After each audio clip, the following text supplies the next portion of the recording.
All right. Well, so waited a little bit because the whole off Jawagon stuff is going on. If you don't know, just search the account. You'll find it. I'm not going to read everything here, but it is a letdown. It really is terrible that we, as people keep saying, we just can't have nice things. And this should not be a reflection of content creators who are not right wing. I put that because a lot of people are trying to lump that in, but people are people, and we have no way of telling a lot of the time that people are what they are.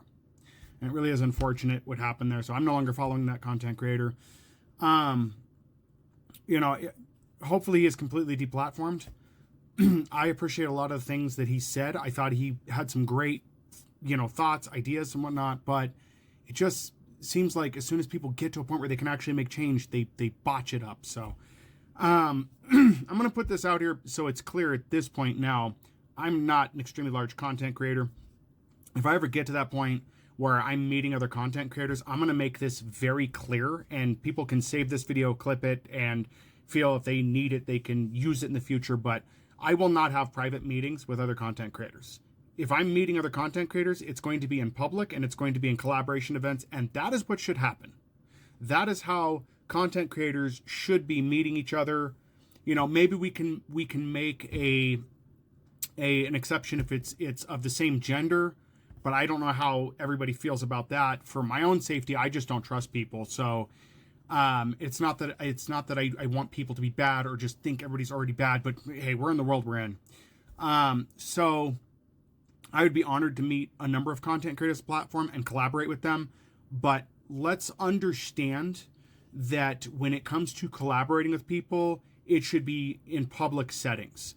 I'm paranoid for good reason, just because of the way the world is. So any interactions I have with any content creators, I would hope that it is recorded and is something loggable just to prevent issues. And if you are a person who is, honest and has no problem with being mindful of that, this shouldn't be an issue for you. But there are lots of people that I've interacted with, and I am very careful to make sure that those interactions are trackable, that there's evidence of what took place during the interaction, and that, again, if I'm going to meet these people, it's going to be in public. I want to see these people in public anyway.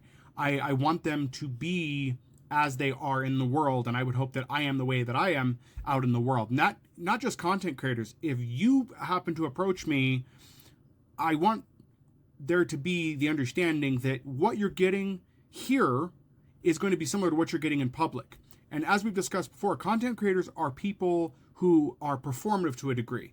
I express the thoughts that I express on this platform, and I'm going to express them the same in public. What I'm not going to do in public is suddenly start divulging every personal detail or pulling personal details from you in public. It doesn't work that way. If you're wondering, why it is people who stay on the right side of things are very open and very careful with what they do, this is why. Because things happen that should not happen because people act one way and then act another place. So that consistency and character is very important. Anybody can come on this platform and speak their mind and their ideas, but the proof of who they are is in what they do and how they interact with their followers and fellow collaborators. I have seen so many bad things happen every time it's an online platform. YouTube, Twitch, all of it. So if I ever get the opportunity to meet any of the bigger content creators, or I become a content creator and have the capability to do outreach with people, I would hope that the outreach I'm doing is going to be in settings where I'm doing community outreach, because I think that's appropriate. That's just me. But anyway, that's my thoughts on it. I really don't have too much else to add. It really is. Disappointing isn't even the word for it. Disappointing isn't the word for it, and letdown just somehow isn't enough. And I'm at a loss for how to describe how bad this is. I hope that all of the women get justice for what has happened, and I really do hope he is completely deplatformed. I don't care what good he was trying to do at this point. What happened was unexcusable and should not continue to happen, and I don't care what good is done. Doing good is not an excuse to do terrible things, and you cannot do good for people and, run around and parade with a free pass. It doesn't work that way. I'm sorry. I don't care how much of a heroic act you've done. I don't care how much good you've done. I don't care what there is. If you really care about doing good, you'll do the good without a platform, and you'll keep making things happen without that platform. And if you can't, then you just don't get to anymore, and you cheated everyone and yourself of that. So anyway, that's my spot on it, guys. Feel free to leave your comments below, and yeah,